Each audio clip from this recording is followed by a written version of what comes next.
Hello and Assalamu alaikum everyone. This is your host Nourish Khan and I welcome you to our sports special show. और जैसा कि आपको पता है हमारे शो की रिवायत है, हम बिल्कुल एक स्पोर्ट्स के ऊपर एनालिसिस पे बात करते हैं, एनालिसिस करते हैं और हमारे साथ गेस्ट मौजूद होते हैं। अक्सर हमारी पिछली पॉडकास्ट में भी मौजूद हुए हैं। किसी तारुफ के मोहताज नहीं है, लेकिन फिर भी it only makes sense to introduce him properly. I am joined by the gem of the sports journalism industry. और अगर मैं इनको वॉकिंग इंसाइक्लोपीडिया कहूँ हमारी जो है ना स्पोर्ट्स जर्नलिज्म इंडस्ट्री का, तो ये बिल्कुल भी गलत नहीं होगा। आज हमारे साथ मौजूद हैं शहजादा मोइन साहब, जो कि स्पोर्ट्स जर्नलिस्ट हैं, होस्ट हैं और जो है क्रिकेट पे, हॉकी पे और इसके साथ साथ दीगर स्पोर्ट्स पे भी गहरी निगाह रखते हैं। आज इनके साथ हम मजीद गुफ्तगू करेंगे। PSL सीजन 11 चल रहा है और भी क्रिकेट के हवाले से जो एक मिडिल ईस्ट में बदलती सूरत हाल है उसके तहत काफ़ी चेंजेस आए हैं और उसकी वजह से PSL भी काफ़ी ज़्यादा मुतासिर हुआ है, जिसमें काफ़ी लास्ट मिनट अनप्रेसिडेंटेड चेंजेस भी आए हैं, उस पर भी बात करेंगे। आइए हम शहजादा मोइन साहब की तरफ चलते हैं। अस्सलाम वालेकुम, क्या हाल है? वालेकुम सलाम, हरीश कैसी हैं आप? अल्हम्दुलिल्लाह बिल्कुल ठीक। पता है आपको PSL 11 चल रहा है और जिस तरीके से डिसीजंस लिए गए एंड मोमेंट पे, पहले एंटिसिपेट किया जा रहा था कि ये जो है 2 नए वेन्यूज आए थे, फिर उसके बाद सिर्फ कराची और लाहौर में इसको शिफ्ट कर दिया गया। तो इस डिसीजन को कैसे देख? अच्छा, सबसे पहले तो नरिश इवेंट का आगाज़ एक अच्छे तरीके से हुआ, लेकिन थोड़ी सी मायूसी इस चीज़ की रही है कि शायकीन क्रिकेट ग्राउंड तक नहीं आए। जो आपने कहा ना कि इस वक्त 2 ग्राउंड्स पे हो रहे हैं और पहले जब ये पाकिस्तान सुपर लीग सीज़न 11 का बाकायदा ऐलान हुआ तो उस वक्त 6 शहरों में ये मैचेस होने थे और अब हम देखेंगे कि 2 शहरों के अंदर ये मैचेस हो रहे हैं। दोनों को डिस्ट्रीब्यूट भी कर दिया गया है। 22 मैचेस दोनों ग्राउंड्स पे हैं। लाहौर के कज़ाफ़ी स्टेडियम में 22 हैं, 22 national bank cricket stadium Karachi में खेले जाने। और जिस तरह इफ्तिताह हुआ है इससे पाकिस्तान सुपर लीग सीज़न 11 का और फिर 2 नई टीमें इसमें इजाफा किए गए और फिर हमने देखा जो पहला मैच, इफ्तिताई मैच जो खेला गया था उसमें जिस तरह नाकामी का सामना करना पड़ा हैदराबाद किंग्समैन को और फिर दूसरे मैच में हमने देखा कि दोनों ही कह सकते हैं कि पाकिस्तान सुपर लीग सीज़न 10 की फाइनल टीम को जो है एक में हम देखते हैं कोयटा ग्लेडिएटर्स को शिकस्त का सामना करना पड़ा। दूसरी तरफ लाहौर कलंदर्स ने कामयाबी उसी तरीके से हासिल की जिस तरह उन्होंने पाकिस्तान सुपर लीग 10 ख़त्म किया था।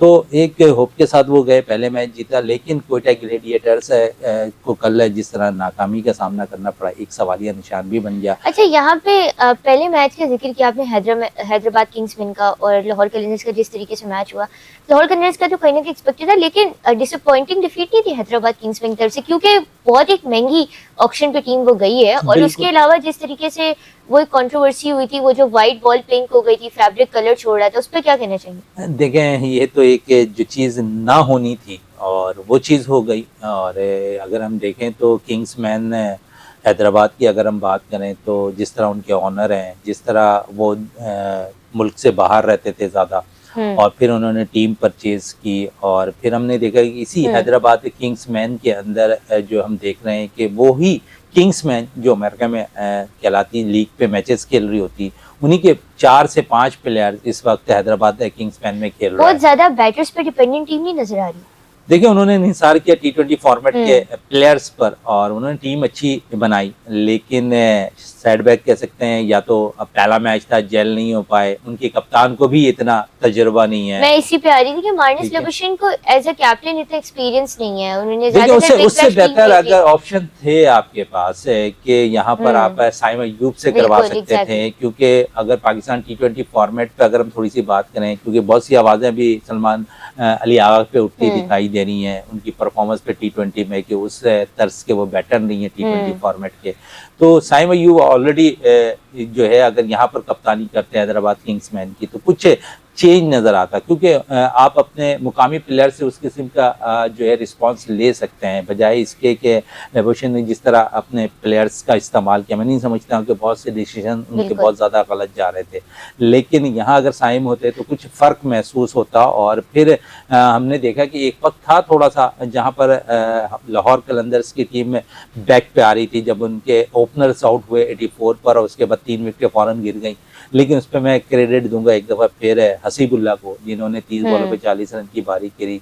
और उस वक्त अगर देखें तो मैच के बाद भी लाहौर कलंदर्स के ड्रेसिंग रूम का जो माहौल नज़र आया, समन राना ने जिस तरह अप्रिशिएट किया, फिर फ़खर से जब उन्होंने बात की तो फ़खर ने कहा आज का हीरो मैं नहीं, उन्होंने हसीबुल्लाह को करार दिया। अच्छा, ये बड़ी अच्छी लाहौर कलंदर्स की एक रिवायत रही है कि सिर्फ अगर हम पीएसएल से हटके भी थोड़ी बात करें तो उनका जो प्लेयर डेवलपमेंट प्रोग्राम है वो इतना स्ट्रॉन्ग है, और फिर हमें उनकी मैनेजमेंट भी अगर हम देखें तो एक जेल एक वन पेज पे नजर आती है। मतलब हार्डली उनकी तरफ से कोई कंट्रोवर्सीज हुई है। नहीं, इसमें ये देखें ना आप कि तकरीबन इस वक्त पाकिस्तानी टीम के अंदर 4 से 5 खिलाड़ी ऐसे हैं जो लाहौर कलंदर्स की नुमाइंदगी करते हैं, वो पाकिस्तान नेशनल टीम में मौजूद हैं। हर कोई ये कहता है कि इस वक्त कोच भी पाकिस्तान टीम का लाहौर कलंदर्स की जो कोचिंग कर रहा है वो मौजूद है, प्लेयर्स भी 5-6 खेल रहे हैं। लेकिन आपने जो बात की ना टैलेंट, तो ये वो निकालते हैं अपने प्लेयर्स। आज हारिस रूफ अगर पाकिस्तान को रिप्रेजेंट कर रहा है तो यही लाहौर कलंदर्स की दरियाफ्त है। आप इस तरह कई ऐसे प्लेयर्स आए हैं लाहौर कलंदर्स के जो नीचे से ऊपर आए और पाकिस्तान को रिप्रेजेंट उन्होंने किया है। तो लाहौर कलंदर्स हमेशा, अगर उसने 3 दफ़ा ट्रॉफी जीती है तो इस बेस पे जीती है कि उसने ग्रास रूट लेवल से अच्छे प्लेयर्स निकाले, उन्हें मौका दिया और वो पाकिस्तान को रिप्रेजेंट कर रहे हैं। इसमें दो राय नहीं है कि अगर प्लेयर्स कहीं का भी हो, किसी भी फ्रेंचाइज से खेलता हुआ दिखाई दे रहा हो, अच्छा प्लेयर हो तो पाकिस्तान की नुमाइंदगी कर रहा है।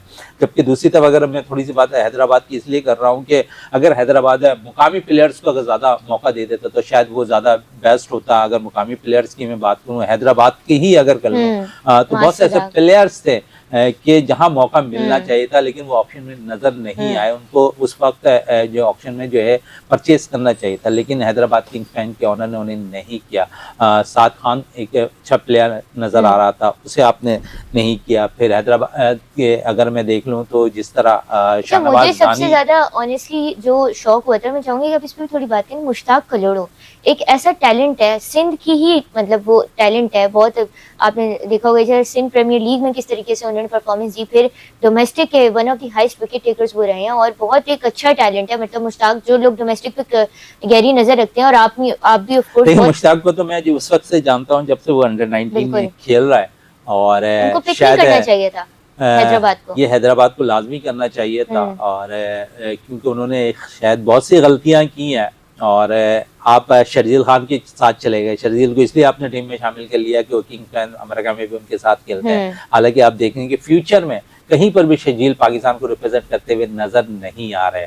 तो आप उनके बजाय कोई अच्छे प्लेयर्स की तरफ चले जाते हैं जो डोमेस्टिक में उम्दा परफॉर्मेंस दे रहे हैं, आप उन्हें मौका देते तो शायद वो ज्यादा बेहतर होता, बजाय इसके कि आप शर्जील को मौका दे रहे हैं या हैदराबाद वहां से आप अमेरिका के जो प्लेयर आपको रिप्रेजेंट, एहसान खान की अगर मैं बात करूँ वो वहाँ रिप्रेजेंट कर रहे होते हैं तो उन्हें आपने मौका दे दिया, बजाय इसके कि आप यहाँ से बेहतरीन ऑलराउंडर आपके पास मौजूद थे यहाँ पर, लेकिन आपने उन्हें परचेज नहीं किया। यहाँ हैदराबाद की गलती नजर आ रही है। और फिर मैंने कप्तानी की जो बात की है ना, तो यहाँ पर मैं समझता हूँ कि यहाँ पर थोड़ा सा पाकिस्तान क्रिकेट बोर्ड को भी एक, मैं समझ, मेरी जाती राय है कि एक स्टेप लेना पड़ना चाहिए कि अब पाकिस्तान सुपर लीग में वो कैप्टनशिप जो गैर मुल्की प्लेयर्स को दे दी जाती है, वो बजाय उनको देने के बजाय यहाँ पर फ्रेंचाइज जो है अपने मुकामी प्लेयर्स को अगर कप्तान बना दे तो मैं समझता हूँ कि पाकिस्तान को फ्यूचर में भी अच्छे कप्तान मिल सकते हैं। आप इस तरफ तवज्जो नहीं देते। लेकिन अगर हम देखें तो हमारे पास वैसे तो पाकिस्तान के टैलेंट के लिए डोमेस्टिक के काफी लीग्स हैं। अगर हम पीएसएल की स्पेसिफिकली बात करें, वो तो है ही फ्रेंचाइज क्रिकेट, और वहाँ पे ऑफ कोर्स जब फ्रेंचाइज के ओनर्स ने इतना पैसा लगाया तो ऑफ कोर्स वो चाहेंगे कि बेस्ट टीम का वो, जब जैसे मैं कराची किंग्स की एग्जांपल दूं तो कराची किंग्स ने इतने अरसे से, अच्छा कराची किंग्स पे मैं आप जरूर बात कीजिएगा, लेकिन मैं आपसे ये जरूर पूछूंगा कि इस वक्त अगर कराची किंग्स ने कल अपना मैच फतह हासिल की है, लेकिन वार्नर वहां से खेल रहे हैं, कैप्टनशिप कर रहे हैं, लेकिन इसी टीम के अंदर पाकिस्तान T20 फॉर्मेट के कप्तान खेल रहे हैं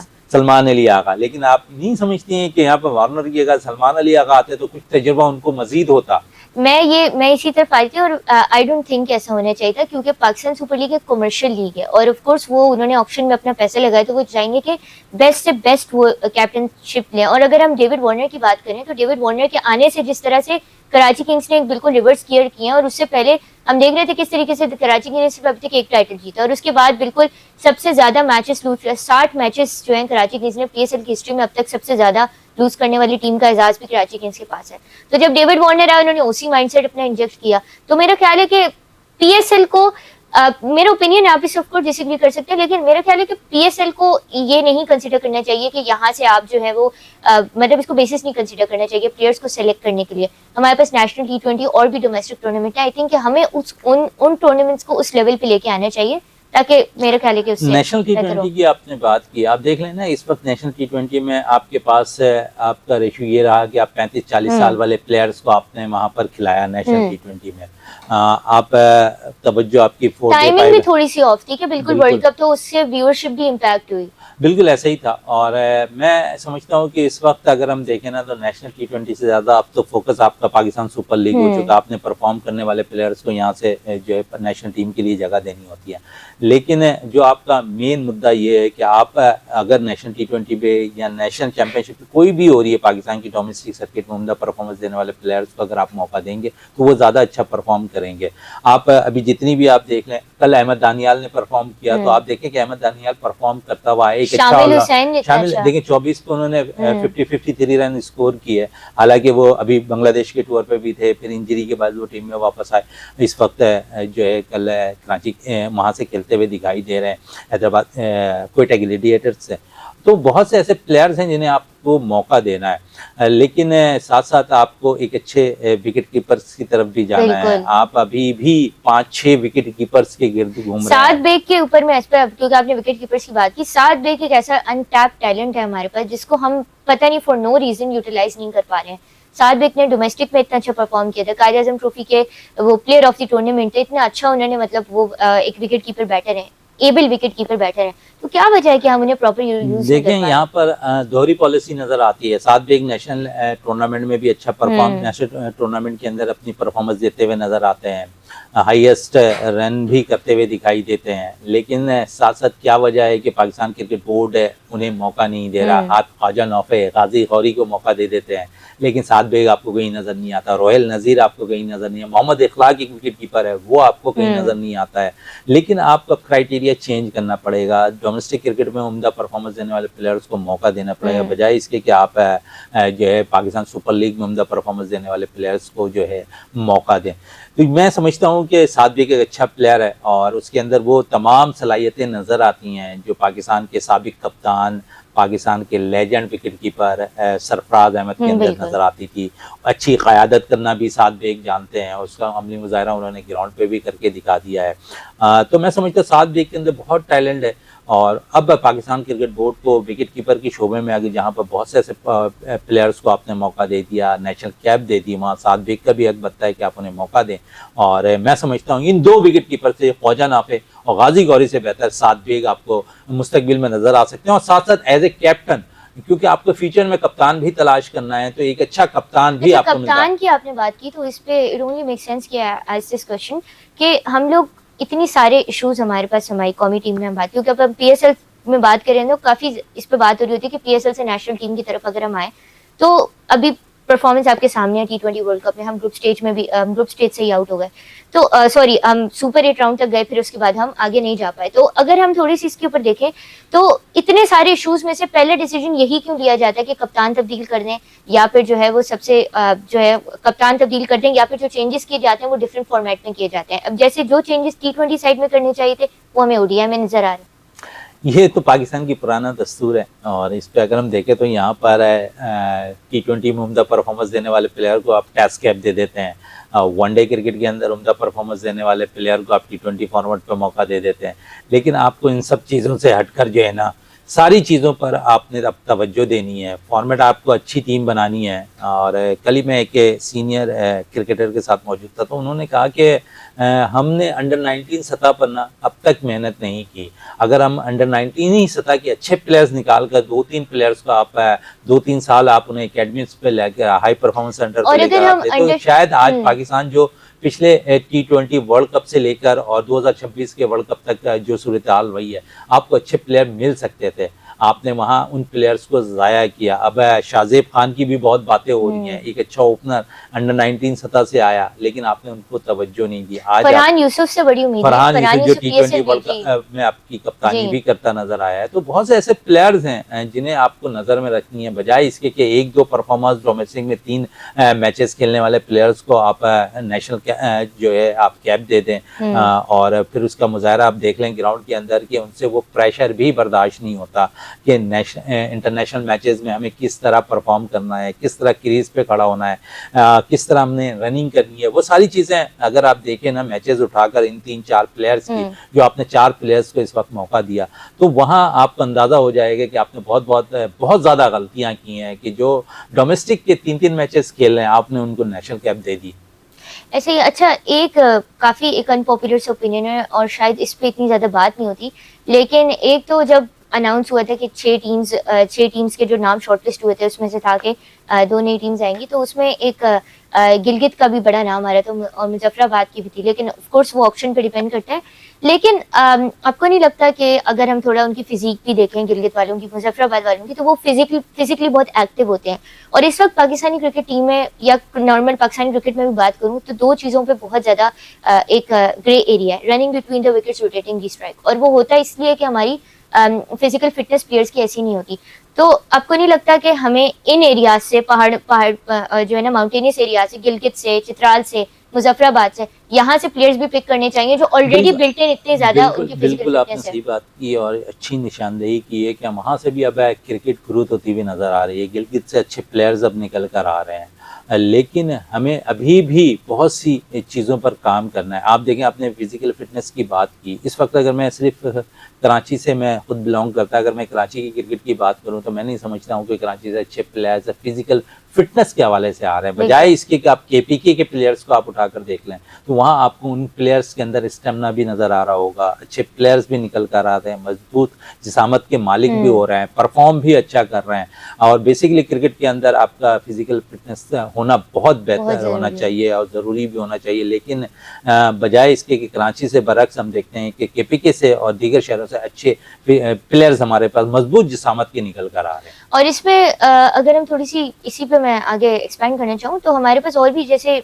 सेक्टर्स हैं जो मेरा नहीं ख्याल कि स्पोर्ट्स की जो पूरी ये इंडस्ट्री है इसको प्रॉपरली समझा जाता है, क्योंकि अगर हम ऑस्ट्रेलिया में देखें, यूके में देखें, और मैं सिर्फ ये क्रिकेट के वाले से बात ही करी, अगर हम ओलंपिक्स भी देखें तो अरशद नदीम भी जब अपना पहला मेडल लेके आए थे तब उनका नाम हुआ था कि अरशद नदीम, और फिर मियां चन्नू का ऑफ कोर्स उधर हो गया था, लेकिन उससे पहले भी मुझे तो बड़ा इस बात का अफसोस हुआ था कि वो अपने खर्चे पे और अपनी जो एक ट्रेडिशनल चीजें उससे वो प्रैक्टिस करते रहे। तो इससे एक बैलेंस स्ट्राइक होगा, क्योंकि देखें अभी हमारे पास अभी, और फिर मैं आगे फिर हॉकी पे भी आना चाहूंगी, क्रिकेट, फुटबॉल, हॉकी, ये ऐसे गेम्स है, क्रिकेट के अलावा अगर हम बात करें तो किसी स्पोर्ट्स पे इतनी वो नहीं की जाती, तो आई थिंक इतनी ज्यादा इंपॉर्टेंस नहीं दी जाती। तो अगर फिजिकल फिटनेस होगी तो इस पर भी आई थिंक काम तो करना होगा ना।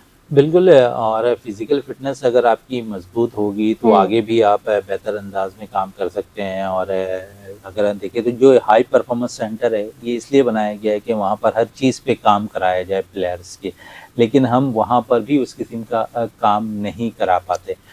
लेकिन जो आपने बात की कि अरशद नदीम के हवाले से, और ये अलमिया है हमारे मुल्क का कि जब सब चीज़ हासिल कर लेता है प्लेयर तो उसको नवाज दिया जाता है उसके बाद, लेकिन उससे पहले उसके जो हालात रहे शायद कोई नहीं जानता।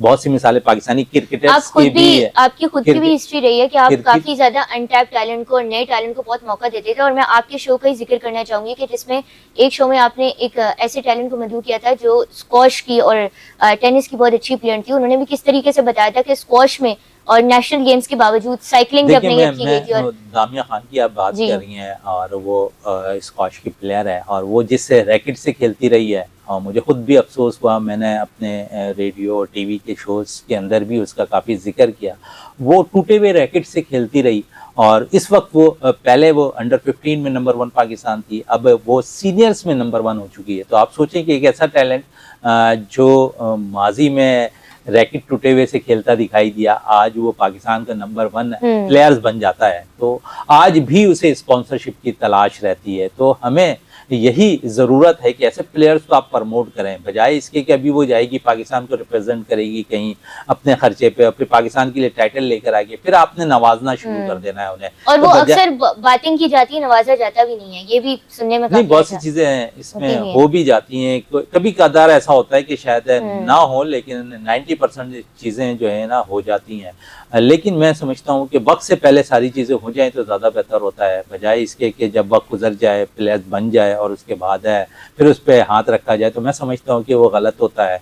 बजाय इसके कि आप उससे शुरू से, जब उसके अंदर वो तमाम फैसिलिटीज़ मौजूद है, उन तमाम चीज़ों पर वो काम कर रही है, पाकिस्तान के लोग रिप्रेजेंट भी कर रही है, पाकिस्तान की अगर नेशनल सतह पर देख ले तो वो नंबर 1 प्लेयर्स भी हो रही है, फिर उसके बावजूद वो अगर स्पॉन्सरशिप के लिए तरसती दिखाई दे रही है, तो मैं समझता हूँ कि अलम यही कह सकते हैं इस खेल का। बाकी आपने दीगर खेलों की बात की, हम तो यहाँ अपने कौमी खेल हॉकी को भी रोते दिखाई देते हैं। और हॉकी के हवाले से अभी एक इवेंट भी हुआ था, जिसमें सेमिनार भी हुआ था, जिसमें उनकी रिवाइवल के बारे में बड़ी बात की थी। लेकिन मेरा ख्याल है, मेरा जाती ख्याल है, ऑफ कोर्स आप भी इसमें देखिए, इस वक्त एडॉक कमेटी बनी हुई है और अभी आपने देखा कि इजलास भी तलब किया गया था। जो मोयुद्दीन वाई साहब आए हैं इस वक्त पाकिस्तान हॉकी फेडरेशन के सदर के ओहदे पर कायम है, लेकिन उस पर भी अब एतराज़ात होते हुए दिखाई दे रहे हैं। उन्होंने भी जो इजलास बुलाया था उसको वज़ीर आज़म पाकिस्तान शहबाज शरीफ ने जो है मुलतवी करवा दिया। तो बहुत सी चीज़ें अब तो बेहतर ही नहीं हो रही हैं।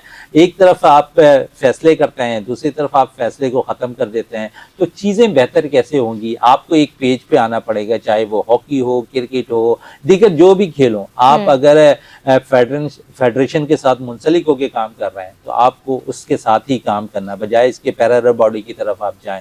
हॉकी के लिए अच्छे लोग आ रहे हैं, मैं समझता हूँ कि हॉकी बेहतर होगी। फिर पाकिस्तान ने क्वालिफाई कर लिया है तो उम्मीद करते हैं कि पाकिस्तानी हॉकी टीम भी अच्छा परफॉर्म करेगी और मैच भी पाकिस्तान का 14 अगस्त वाले दिन है, तो एक बड़ा दिन होगा पाकिस्तान के लिए। और अब देखते हैं, अल्लाह करे कि पाकिस्तान हॉकी में अपना पहला मैच जरूर जीते। चले इंशाल्लाह पाकिस्तान अपना पहला मैच जरूर जीते और 14 अगस्त को मैच है, इससे ज्यादा बेहतर डेट क्या ही हो सकती थी। शहजादा मोइन साहब, आपका बहुत बहुत शुक्रिया। और हमेशा जब भी हमारे शो पे होते हैं, बहुत ही ऑफकोर्स जैसे मैंने कहा, मैं वॉकिंग एनसाइक्लोपीडिया इनको कहती हूँ। इनके पास बहुत नॉलेज है और हमें अच्छा लगता है, अच्छे एनालिसिस होती हैं, डिस्कशन होती हैं। और आप लोगों ने सुना किस तरीके से, देखा भी कि किस तरीके से PSL 11 चल रहा है और पूरी दुनिया की क्रिकेट में, आई मीन पाकिस्तान की क्रिकेट की स्पेसिफिकली हमने बात की। पाकिस्तान क्रिकेट, हॉकी और इसके हवाले से दीगर खेलों पे भी हमने बात की। आज के प्रोग्राम के लिए फिल वक्त इतना ही। अपनी मेजबान नूरिश खान को इजाजत दें। आपसे इंशाल्लाह मुलाकात होगी नेक्स्ट प्रोग्राम के लिए। तब तक के लिए अल्लाह हाफिज।